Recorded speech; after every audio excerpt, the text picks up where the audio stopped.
हम Indian contract act पढ़ रहे थे, तो इंडियन कॉन्ट्रैक्ट एक्ट में आज हम स्टार्ट करते हैं।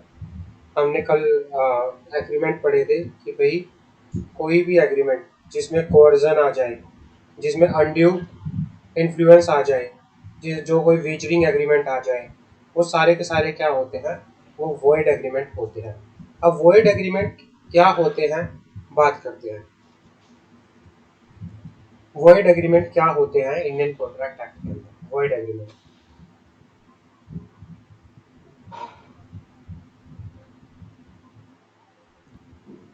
वॉइड एग्रीमेंट वो कॉन्ट्रैक्ट होते हैं अगर इनमें से कोई भी चीज मिल गई किसी भी कॉन्ट्रैक्ट के अंदर, जो ये ए से लेके और जे के आई तक कोई भी चीज इनमें से फॉल करती है, तो वो कॉन्ट्रैक्ट, वो एग्रीमेंट बोला जाएगा कि वो क्या है, एक वॉइड एग्रीमेंट है इंडियन कॉन्ट्रैक्ट एक्ट के अंदर। पहला क्या है, एग्रीमेंट बाय और विद अ माइनर और a person of unsound mind और a person disqualified to enter into agreement. ये कहना चाह रहा है कि अगर आप किसी माइनर के साथ या माइनर आपके साथ या फिर किसी पर्सन ऑफ अनसाउंड माइंड, किसी पागल आदमी के साथ, या फिर अ पर्सन जिसको डिस्क्वालीफाई किया गया है in to enter into agreement, person disqualified to enter into agreement. अगर आप इन लोगों के साथ एग्रीमेंट करते हो तो आपका एग्रीमेंट क्या होगा, वॉइड होगा। आपने किसी 13 साल के बच्चे के साथ एग्रीमेंट किया तो वो भी माइनर है, वो क्या होगा, वॉइड होगा।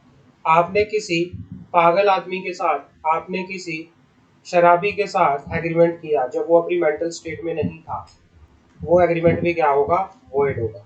आपने किसी ऐसे पर्सन के साथ एग्रीमेंट किया जो कि क्या है, वो पर्सन को डिस्क्वालीफाई किया गया है टू एंटर इनटू कॉन्ट्रैक्ट, वो कॉन्ट्रैक्ट में एंटर नहीं कर सकता, तो वो भी क्या है, वॉइड एग्रीमेंट होके यहाँ पर चलेगा। दूसरा point, agreement under a mistake of fact material to the agreement on the part of the both of party. तो यहाँ पे क्या है कि कोई एग्रीमेंट हुआ बट उसमें कोई ऐसा फैक्ट था, कोई ऐसी चीज थी जिसके बेसिस पे एग्रीमेंट होना था, जो बहुत जरूरी था, वो फैक्ट आप क्या कर गए, उस फैक्ट में आपने गलती कर दी। किसी एग्रीमेंट, किसी चीज को लेके आपने एग्रीमेंट किया और जो मेन चीज थी जो एग्रीमेंट के अंदर आपको बतानी थी, उस एग्रीमेंट को लेके आपने उस मिस्टेक, उस फैक्ट को लेके आपने कोई मिस्टेक कर दी, तो वो एग्रीमेंट भी क्या होगा, वो वॉइड होगा। An agreement of which the consideration और ऑब्जेक्ट इज अनलॉफुल। ये कहना चाह रहा है कि कोई भी एग्रीमेंट आपने किया जिसका ऑब्जेक्ट जो है क्या है, अनलॉफुल है। अनलॉफुल मतलब लॉ के अकॉर्डिंग नहीं है, इलीगल ऑब्जेक्ट है, तो वो भी वॉइड होगा, वॉइड होगा वो। Point number D, if any part of a single consideration for one or more object or any one or any part of any one of several consideration for single object is unlawful। जहां पर ये कहना चाह रहा है, पहले में कह रहा है कि अगर आपका ऑब्जेक्ट जो है वो अनलॉफुल है, अगर ऑब्जेक्ट है अनलॉफुल है। दूसरे में कह रहा है अगर कंसिडरेशन अनलॉफुल है, यहाँ पे बात कर रहा है कंसिडरेशन की। अगर किसी ऑब्जेक्ट के लिए आपका जो कंसिडरेशन है वो क्या है, अनलॉफुल है, तो तब भी आपका एग्रीमेंट जो होगा वो क्या होगा, वॉइड होके यहाँ पर चलेगा। Point number A B C D समझ आ गया। हाँ sir. Point number E, an agreement made without consideration subject to the three exception provided in subsection। Sir just 2 minute sir. क्या कह रहे हो, क्या कह रहे हो।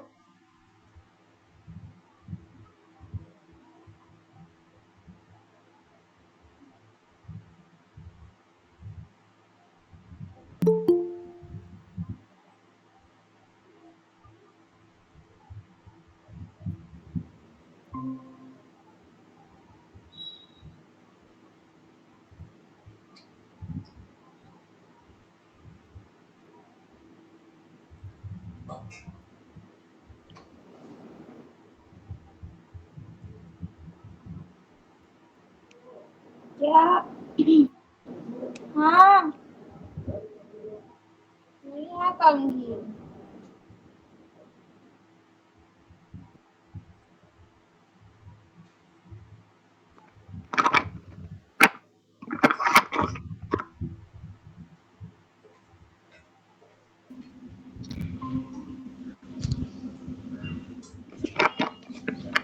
Good morning sir. हाँ, मैं ये कह रहा था हाँ कि सर सॉरी। कोई एग्रीमेंट आपने किया विदाउट कंसिडरेशन, कोई भी एग्रीमेंट अगर आपने किया विदाउट कंसिडरेशन, तो वो एग्रीमेंट भी क्या होगा, वॉइड एग्रीमेंट होगा। वो एग्रीमेंट भी क्या होगा, वॉइड एग्रीमेंट होगा। Agreement in restraints of marriage, अगर आप एग्रीमेंट करते हो इन रिस्ट्रेंट ऑफ मैरिज तो वो भी वॉइड एग्रीमेंट है। आप एग्रीमेंट करते हो इन रिस्ट्रेंट ऑफ ट्रेड, वो भी वॉइड एग्रीमेंट है। Agreement in restraint of legal proceeding, वो भी वॉइड एग्रीमेंट है। ये तीनों हमने कल पढ़े थे, marriage, trade, legal profession proceedings. Agreement the meaning of which is not certain और कैपेबल ऑफ बीइंग सर्टेन। ये कहना चाह रहा है कि कोई ऐसा एग्रीमेंट है जिसका मीनिंग जो है सर्टेन नहीं है, या फिर जिसका मीनिंग को सर्टेन नहीं किया जा सकता, वो भी क्या है, वॉइड होगा।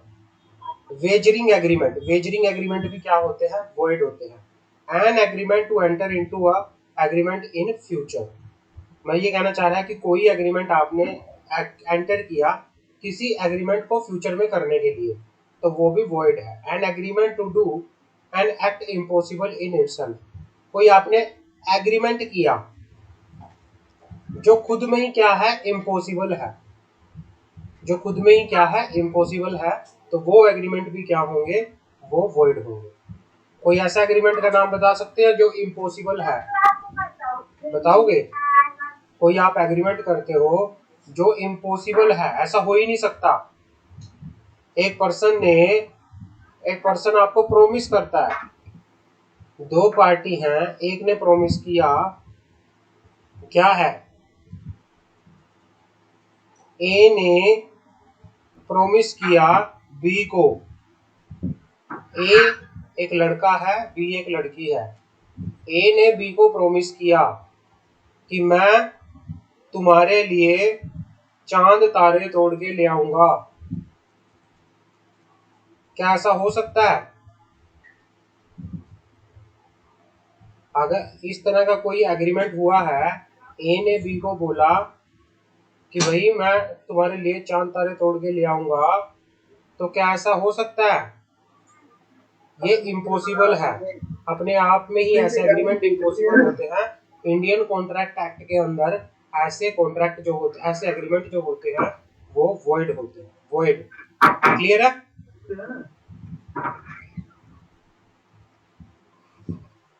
क्लियर है?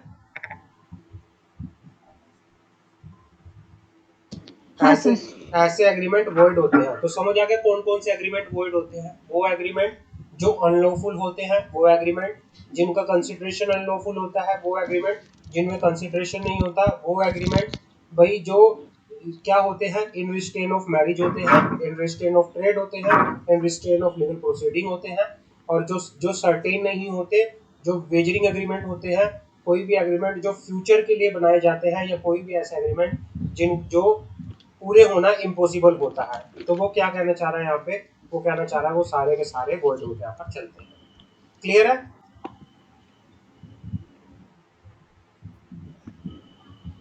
व्हेन कॉन्ट्रैक्ट बिकम वॉइड, कब कॉन्ट्रैक्ट वॉइड बन जाता है? An agreement not enforceable void law is void एब इनिशियो। ये कहना चाह रहा है कि वो एग्रीमेंट जो एनफोर्सेबल बाय, जो एनफोर्सेबल बाय लॉ नहीं होते, वो एग्रीमेंट जो एनफोर्सेबल बाय लॉ नहीं होते।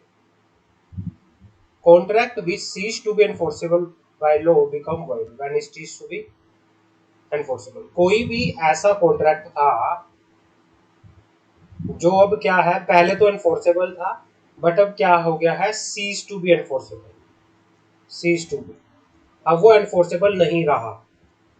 तो जिस डेट से वो एनफोर्सेबल नहीं रहते उस डेट से वो क्या बन जाते हैं, वॉइड बन जाते हैं। पहले 2 पॉइंट की समझ आ गई। कब एक कॉन्ट्रैक्ट वॉइड बनेगा, पहला एक एग्रीमेंट जो कि एनफोर्सेबल बाय लॉ नहीं होता, वो तभी के तभी क्या हो जाता है, वॉइड हो जाता है। कोई भी कॉन्ट्रैक्ट जो पहले एनफोर्सेबल बाय लॉ था बट वो अब क्या है, cease to be enforceable by law हो चुका है, तो वो वॉइड हो जाएगा। कब से वॉइड होगा, when it cease to be enforceable by law. समझ आ गई पहले 2 पॉइंट की, point number 1, point number 2 clear है। Point number 3, a contract become void हाँ when sir. by reason of some event which the promisor could not prevent the performance of contract become impossible by the destruction of the subject matter of the contract after the formation of the contract। यहाँ पे क्या होता है कि जब एक contract void कब होता है, by reason of some event, कुछ इवेंट की वजह से, जिसमें प्रोमिसर क्या होता है, promisor could not prevent the performance of contract become impossible, जहां पर क्या हो जाता है, कॉन्ट्रैक्ट जो है इम्पॉसिबल हो जाता है। कॉन्ट्रैक्ट का पूरा होना, कॉन्ट्रैक्ट का पूरा होना जहां पर क्या हो जाता है, इम्पॉसिबल हो जाता है। जहां पर कॉन्ट्रैक्ट का पूरा होना इम्पॉसिबल हो जाता है, तो ऐसे कॉन्ट्रैक्ट भी क्या होते हैं, वॉइड होते हैं। पहले 3 पॉइंट समझ आ गए। पहले, अगर कोई agreement not enforceable by law है। दूसरा, कोई contract which cease to be enforceable by law है। तीसरा, कोई कॉन्ट्रैक्ट वॉइड बन जाता है, जो कोई कॉन्ट्रैक्ट जो है इम्पॉसिबल हो जाता है पूरा होना। चौथा, a contract become void by reason of subsequently illegality in India agreed to supply good to be in Pakistan. After the formation of contract, war break out between India and Pakistan, and the supply of good Pakistan is prohibited by the legislation. ये कहना चाह रहा है कि पहले कोई contract हुआ था लेकिन बाद में क्या हो गया, वो कॉन्ट्रैक्ट वॉइड हो जाएगा ड्यू टू सम इलीगैलिटी।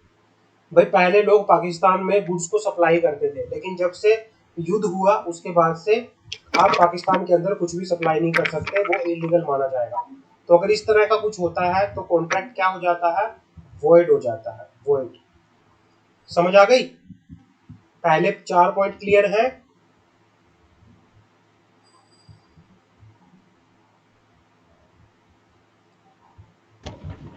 हाँ sir. Point number 5, a contingent contract to do or not to do anything if an uncertain future event happen become void if the event become impossible। आपने कोई contingent contract किया,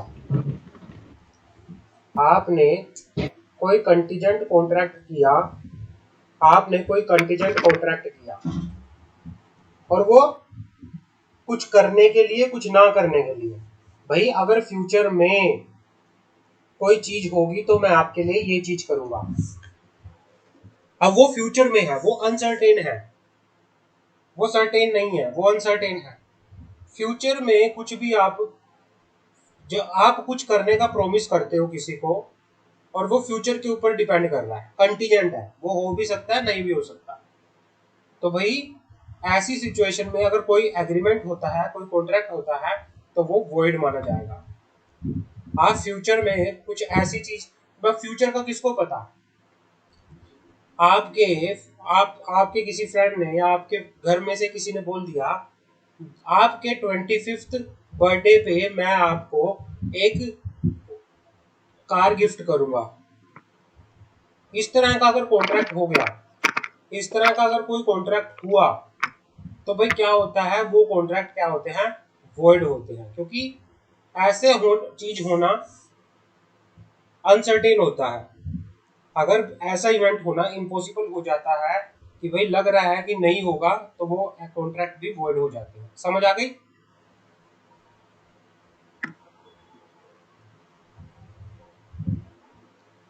Where a contract is voidable हाँ at sir. the option of the aggrieved party, जहां पर aggrieved party की option पर क्या है, कॉन्ट्रैक्ट वॉइडेबल है। वॉइडेबल का मीनिंग क्या होता है, वॉइडेबल का मीनिंग होता है कि जो वॉइड हो भी सकता है और नहीं भी हो सकता। जो वॉइड हो भी सकता है और नहीं भी हो सकता। एग्रीव्ड पार्टी ने जब ऑप्शन एक्सरसाइज किया है कि वह कॉन्ट्रैक्ट को वॉइड करेगा तो आपका कॉन्ट्रैक्ट क्या होगा, वॉइड हो जाएगा। तो कॉन्ट्रैक्ट कब कब वॉइड हो जाते हैं, जब एनफोर्सेबल बाय लॉ ना हो, जब cease to be enforceable by law हो जाए, जब इम्पॉसिबल हो जाए कॉन्ट्रैक्ट को परफॉर्मेंस करना, कॉन्ट्रैक्ट की परफॉर्मेंस जो है इम्पॉसिबल हो जाए। चौथा पॉइंट, जब आप कोई contract void by reason of illegality, by reason of subsequent illegality. आप नोट करो कि ये contract become void by reason of subsequent illegality. Subsequent illegality,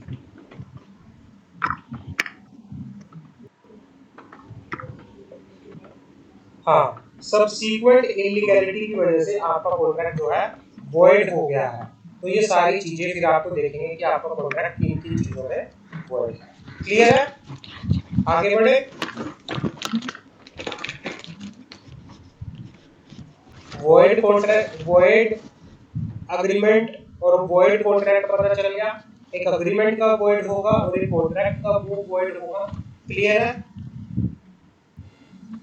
हाँ सर। अब आते हैं कंटीजेंट कॉन्ट्रैक्ट क्या होता है। What is the meaning of contingent contract, बात करते हैं। What is the meaning of contingent contract?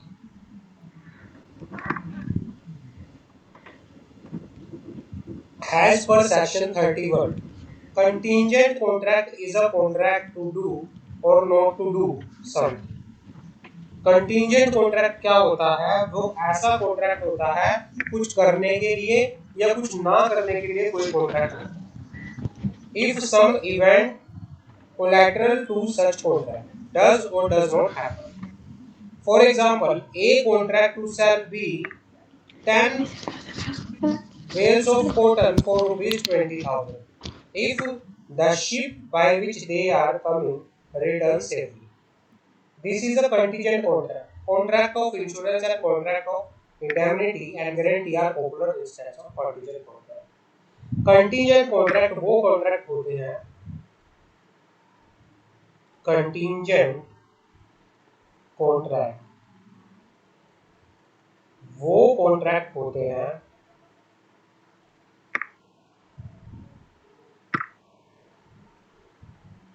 जो किसी फ्यूचर इवेंट पर बेस्ड होते हैं, फ्यूचर इवेंट पर बेस्ड होते हैं। फ्यूचर में ये चीज होगी तो मैं आपके लिए ये करूंगा। ऐसे कॉन्ट्रैक्ट के पूरे होने की कोई गारंटी नहीं दे सकते, तो उनको कहते हैं कंटीजेंट कॉन्ट्रैक्ट। समझ आ गई? क्लियर है? अगर आपने किसी को बोल दिया अगर मेरी लॉटरी लग गई, अगर मेरी लॉटरी लग गई तो मैं तुम्हें इतने रुपए दूंगा।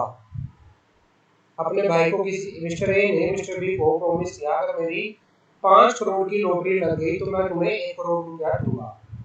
अब जब लॉटरी लगेगी तभी तो देगा ना। अब ये देने का ये प्रॉमिस जो किया है ये लॉटरी के ऊपर डिपेंड करता है, किसी अनसर्टेन फैक्टर पे डिपेंड करता है, हो भी सकता है नहीं भी हो सकता। तो ऐसे कॉन्ट्रैक्ट बोले जाते हैं कंटीजेंट कॉन्ट्रैक्ट। क्या बोले जाते हैं? Contingent contract. क्लियर है?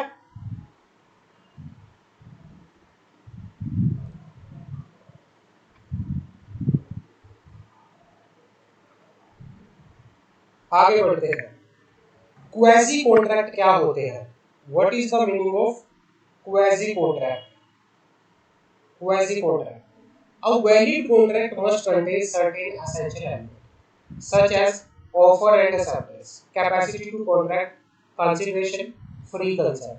एक कॉन्ट्रैक्ट के अंदर क्या होना चाहिए? कॉन्ट्रैक्ट के अंदर ऑफर होना चाहिए, उसकी एक्सेप्टेंस होना चाहिए, कैपेसिटी टू कॉन्ट्रैक्ट होना चाहिए, कंसिडरेशन होना चाहिए, फ्री कंसेंट होना चाहिए। अगर आपसे कोई पूछे what are the element of a contract, एक what are the element of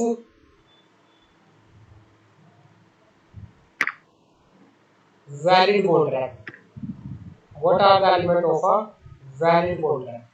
तो क्या क्या एलिमेंट है? पहला ऑफर होना चाहिए, ऑफर। दूसरा एक्सेप्टेंस। तीसरा capacity to contract, capacity to contract.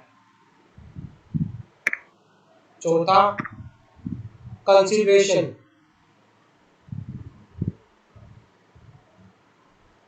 और पांचवा फ्री कंसेंट। अगर ये चीज किसी अग्रीमेंट के अंदर प्रॉपर है तो वो क्या बन जाता है? वो कॉन्ट्रैक्ट बन जाता है। उसको एक वैलिड कॉन्ट्रैक्ट बोलेंगे। एक वैलिड कॉन्ट्रैक्ट के लिए ये होना जरूरी है। But sometime law imply promise imposing obligation on the one party and conferring right in favour of the other party even when there is no offer, no option, no consequence, no capacity to contract, and in fact there is neither agreement nor promise. Such cases are not contract in the strict sense, but the court recognizes them as relation resembling those of contract and enforce them as if they were contract as term as quasi contract. Quasi contract क्या होते हैं? Quasi contract वो होता है, एक valid contract के लिए क्या क्या एलिमेंट होना जरूरी है? एक वैलिड कॉन्ट्रैक्ट के लिए ऑफर होना चाहिए, एक्सेप्टेंस होना चाहिए, कैपेसिटी टू कॉन्ट्रैक्ट होना चाहिए, कंसीडरेशन होना चाहिए, फ्री कंसेंट होनी चाहिए। बट क्वासी कॉन्ट्रैक्ट क्या होता है? क्वासी कॉन्ट्रैक्ट के अंदर मतलब कुछ ऐसे कॉन्ट्रैक्ट भी होते हैं जिसमें ना तो ऑफर होता, ना एक्सेप्टेंस होती, ना फ्री कंसेंट होती। ऐसे कॉन्ट्रैक्ट भी होते हैं जो कि जिसके अंदर ना तो ऑफर होता, ना प्रॉमिस होती, ना फ्री कंसेंट होती, ना तो वो एग्रीमेंट होते, ना प्रॉमिस होते, ना ही वो एग्रीमेंट होते। क्वासी कॉन्ट्रैक्ट क्या होता है? लिखो, ऐसे कॉन्ट्रैक्ट ना तो जिनमें ऑफर होता, ना एक्सेप्टेंस होती, ना फ्री कंसेंट होती, और ना ही वे एग्रीमेंट होते हैं और ना ही प्रॉमिस होती है, ना फ्री कंसेंट होती हेलो सर। है। हेलो, एग्रीमेंट होते हैं और ना ही प्रॉमिस होती है। सर, हेलो, हाँ जी, किसी के घर से आवाज आ रही है, इसलिए आवाज आवाज क्लियर नहीं आ रही है आपकी। मेरी आवाज क्लियर नहीं आ रही? मेरी आवाज क्लियर नहीं आ रही? हाँ, कहीं से आवाज आ रही है। अंशु, एक बार अपना मुंह बंद कर दो यार, माइक तुम्हारी साइड से आवाज आ रही है। अपना मुंह बंद कर दो यार, माइक तुम्हारी साइड से आवाज आ रही है। हाँ, अभी ठीक है? हाँ सर। अब क्वासी कॉन्ट्रैक्ट का मीनिंग क्या होता है? क्वासी कॉन्ट्रैक्ट जो होते हैं, क्वासी कॉन्ट्रैक्ट वो कॉन्ट्रैक्ट होते हैं कि जो, देखो, वैलिड कॉन्ट्रैक्ट होने के लिए ऑफर होना जरूरी है, एक्सेप्टेंस होना जरूरी है, कैपेसिटी टू कॉन्ट्रैक्ट होना जरूरी है, कंसीडरेशन होना जरूरी है, फ्री कंसेंट होना जरूरी है। बट समटाइम्स क्या होता है, कई बार किसी कॉन्ट्रैक्ट के अंदर ना तो एक्सेप्टेंस होता, ना ऑफर होता, ना एक्सेप्टेंस होता, ना पार्टी की फ्री कंसेंट होती, ना ही वहां पे कोई एग्रीमेंट होता, ना ही वहां पे प्रॉमिस होता।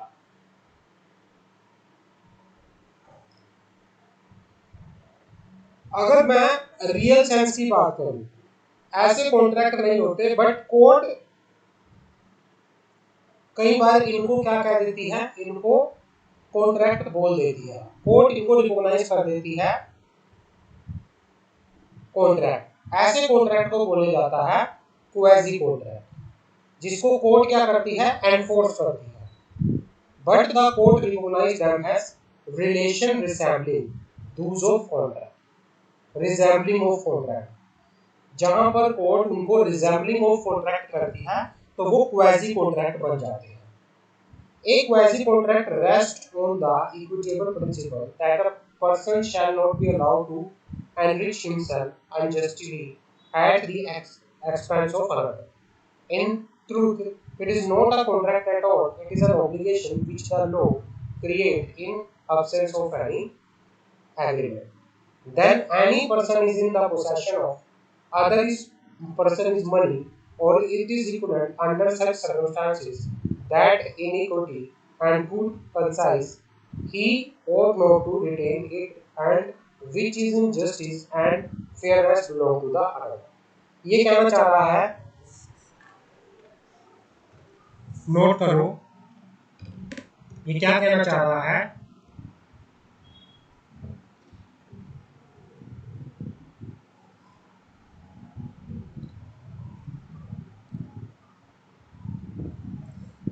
ये कहना चाह रहा है कि किसी भी क्वेजी कॉन्ट्रैक्ट में क्या होता है। क्वेजी कॉन्ट्रैक्ट के अंदर सबसे पहले देखो, क्वेजी कॉन्ट्रैक्ट में ना तो कोई ऑफर होता, क्वेजी कॉन्ट्रैक्ट में ना कोई एक्सेप्टेंस होती, क्वेजी कॉन्ट्रैक्ट में ना कोई फ्री कंसीडरेशन होता, क्वेजी कॉन्ट्रैक्ट एक्चुअल में कोई ना एग्रीमेंट होता ना प्रॉमिस होता। अगर मैं स्ट्रिक्ट सेंस की बात करूं तो वो कॉन्ट्रैक्ट ही नहीं होते, बट कोर्ट ने उनको क्या किया गया है, कोर्ट ने उनको एनफोर्स किया है, कोर्ट ने उनको एनफोर्स किया है, enforce that resembling of contract, उनको एनफोर्स किया है as a resembling of contract. ऐसे कॉन्ट्रैक्ट जो इम्प्लाइड होते हैं, जो इम्प्लाइड होते हैं, इट इज एक्चुअल में ये कॉन्ट्रैक्ट नहीं होते, ये ऑब्लिगेशन होती है। कैसे? आपने किसी का पैसा मान लो मिस्टर ए ने कुछ टाइम के लिए अपना पैसा मिस्टर बी को दे दिया कि भाई मैं कहीं बाहर जा रहा हूँ, मेरा पैसा संभाल के रख दे। तो क्या आपके पास उन पैसों को खर्च करने का राइट है या नहीं है? बताओगे?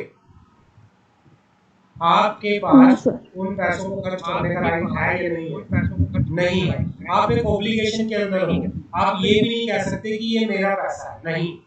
आप एक ऑब्लिगेशन के अंदर हो, आपको उस पैसे को संभाल के रखना पड़ेगा, और जब वो पर्सन आपसे पैसा लेगा तो उसको देना भी पड़ेगा। आपकी एक क्या होती है, लीगल ऑब्लिगेशन होती है, जिसको क्वेजी कॉन्ट्रैक्ट बोलते हैं, कि कॉन्ट्रैक्ट ना होते हुए भी आप एक ऑब्लिगेशन के अंदर हो, आपको ये चीज पूरी करनी पड़ेगी। तो ऐसे कॉन्ट्रैक्ट को बोला जाता है क्वेजी कॉन्ट्रैक्ट। ऐसे कॉन्ट्रैक्ट को क्या बोला जाता है? Quasi contract. Quasi contract clear है? समझ आ गई?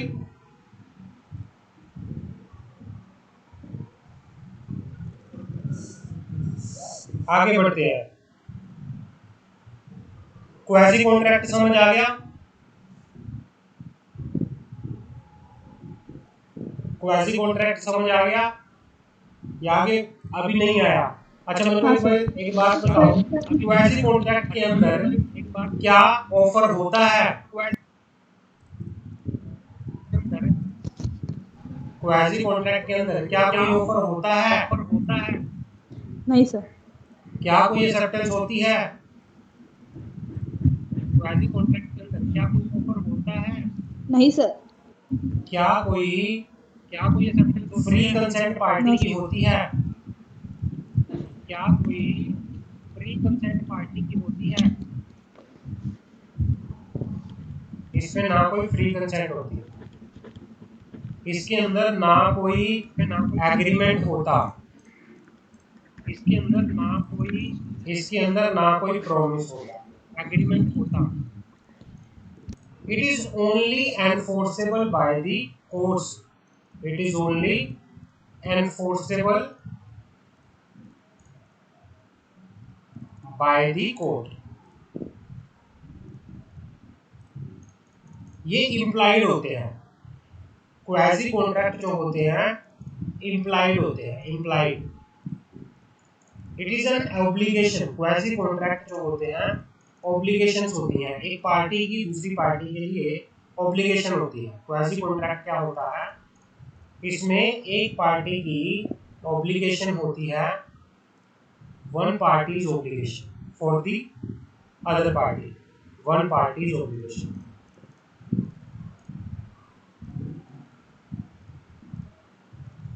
समझ आ गई? मान लो आप में से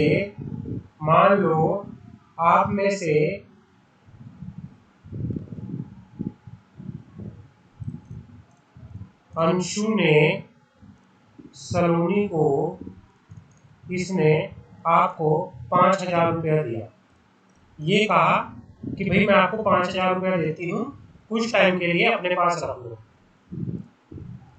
सलोनी, क्या सलोनी उस पैसे को अपने पर्सनल पर्पस के लिए यूज कर सकती है? नहीं कर सकती। क्या ये कह सकती है कि मैं पैसा नहीं दूंगी, ये मेरा पैसा? नहीं दे सकती।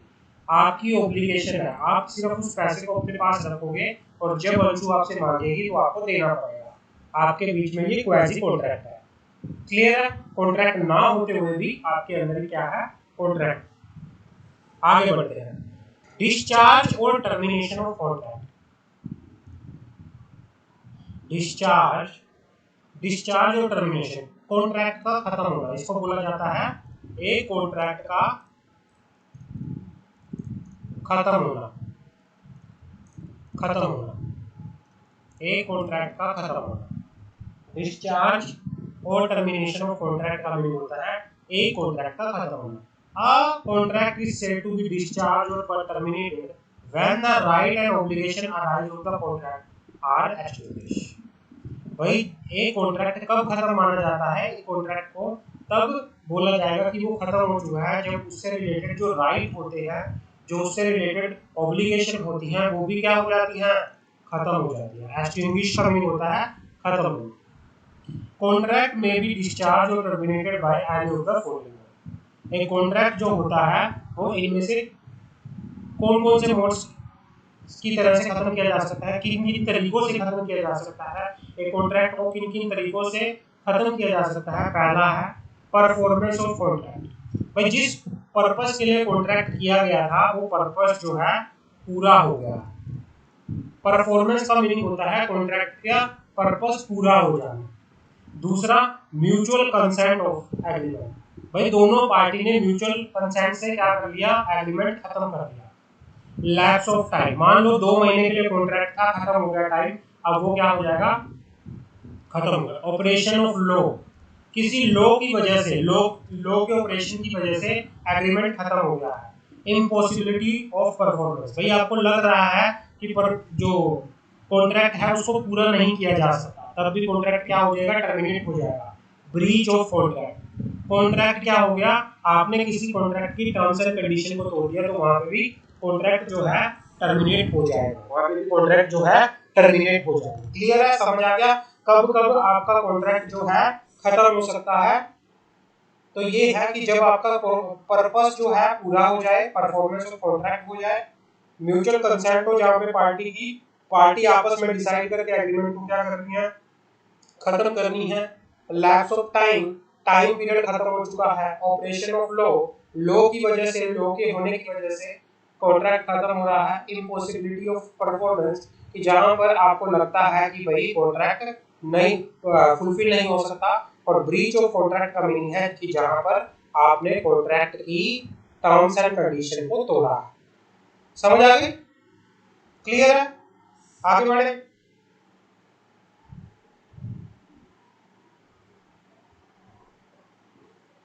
आगे बढ़े। Yes sir.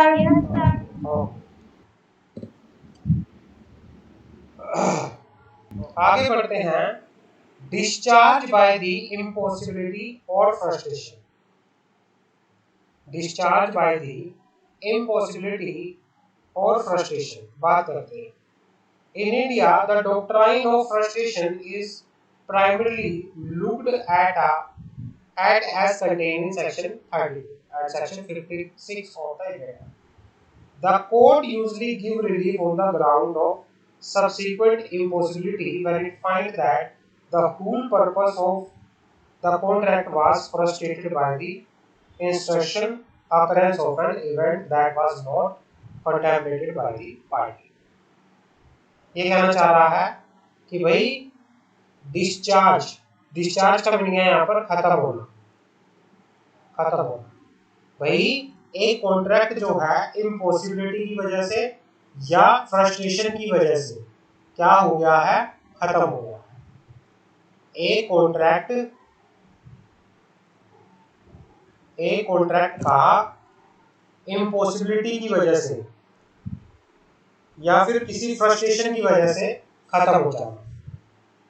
इंडिया में the India doctrine of frustration is primary looked as contained in section 30। The court usually give relief on the ground of subsequently impossibility.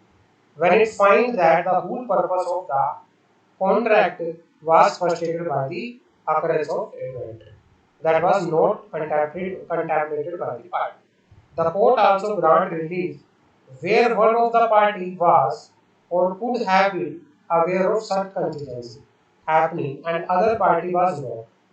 Before invoking the doctrine, it must be shown that the event which has produced the frustration was one with the party to the contract did not foresee and could not with the reasonable diligence have foreseen. इस ये क्या कहना चाह रहा है doctrine of impossibility के बारे में? ये कहना चाह रहा है कि कोर्ट जो है, मान लो अंशु और सलोनी के बीच में कॉन्ट्रैक्ट हुआ था, अंशु और सलोनी के बीच में कॉन्ट्रैक्ट हुआ, मान लो इनके बीच में कॉन्ट्रैक्ट हुआ, अंशु ने अपनी प्रॉपर्टी को सलोनी को बेच दिया, अंशु ने अपनी प्रॉपर्टी को सलोनी को बेच दिया। अब क्या हो गया? कॉन्ट्रैक्ट हुआ, अंशु को पता था कि भाई मेरी प्रॉपर्टी क्या कर सकती है, गवर्नमेंट एक्वायर कर सकती है, मेरी प्रॉपर्टी गवर्नमेंट ले सकती है मुझसे, या मेरी प्रॉपर्टी कुछ भी हो सकता है मेरी प्रॉपर्टी को, तो उससे पहले उसने प्रॉपर्टी को ठिकाने लगा दिया और इसके बारे में सलोनी को नहीं बताया। या तो अंशु का मान लो उस प्रॉपर्टी पे कोई झगड़ा चल रहा था अपने किसी रिलेटिव के साथ, किसी प्रॉपर्टी पर अंशु का झगड़ा चल रहा था अपने किसी रिलेटिव के साथ, बट अंशु ने सलोनी को इस बारे में नहीं बताया। तो अगर बाद में पता चला, अगर मान लो इसके रिलेटिव उस प्रॉपर्टी को सलोनी से हड़पने के लिए आ गए, तो यहाँ पे बात हो जाती है भाई जो कॉन्ट्रैक्ट हुआ है वो खत्म हो रहा है किस बेसिस पे? इम्पॉसिबिलिटी के बेसिस पे, फ्रस्ट्रेशन की बेसिस पे, कि भाई जहां पर किसी इवेंट के हैपनिंग होने का एक पार्टी को पता था लेकिन दूसरी पार्टी को पता नहीं था, तो इस केस में कोर्ट जो है रिलीफ दे सकती है। इस केस में क्या कर सकती है? कोर्ट रिलीफ दे सकती है। समझ आ गई क्या कहना चाह रहा हूं मैं?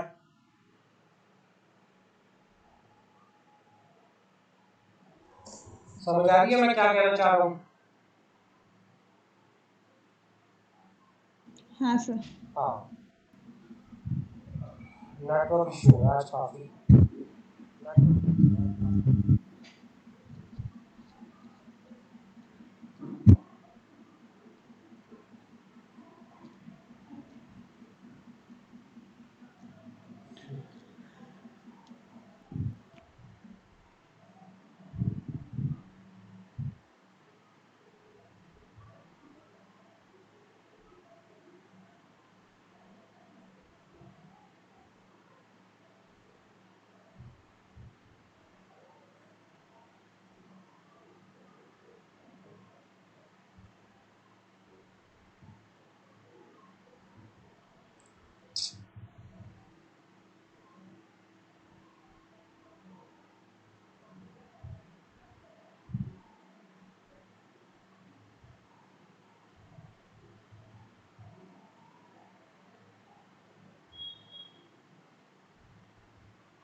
हाँ, तो discharge by the impossibility or frustration.